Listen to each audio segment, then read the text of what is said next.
They has Indian push in নিয়ে বাংলাদেশ ভারতের মধ্যে চলছে এখন কূটনৈতিক টানাপোড়েন। বরাবরের মতোই এবারও সীমান্তে বিএসএফের দাদাগিরির চেষ্টা, গায়ের জোর খাটিয়ে পুশিনের চেষ্টা। কিন্তু এবারের বিজিবি আর আগের বিজিবি নেই, এটা হয়তো এখন ভারতও হারে হারে টের পাচ্ছে। এ সব কিছুর মাঝেও ভারতের পক্ষ থেকে চলছে এখন সম্পর্ক জোরদার করার তথাকথিত চেষ্টা।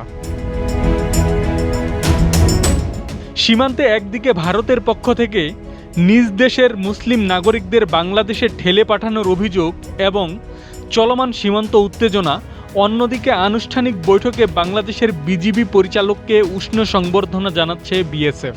শুধু তাই নয়, বাংলাদেশের প্রতি ভারতের তথাকথিত সৌহার্দ্যের বার্তা দিতে গিয়ে বিএসএফ পরিচালক পরিধান করেছেন ভারত বাংলাদেশের যৌথ ফ্ল্যাগ পিন, বিপরীতে বিজিবি পরিচালক পরেছেন শুধুমাত্র বাংলাদেশের জাতীয় পতাকার কোট পিন।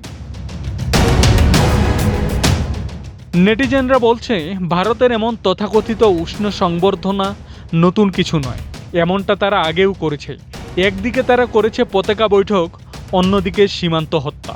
ভারতের পক্ষ থেকে বারবার সীমান্ত আইন লঙ্ঘন, বর্তমান সীমান্তের বাস্তবতা ও ভারতের পক্ষ থেকে এ ধরনের তথাকথিত আনুষ্ঠানিক সৌজন্যতা এখন নানান প্রশ্নের জন্ম দিচ্ছে। আব্দুস সালাম, প্রজন্ম 24।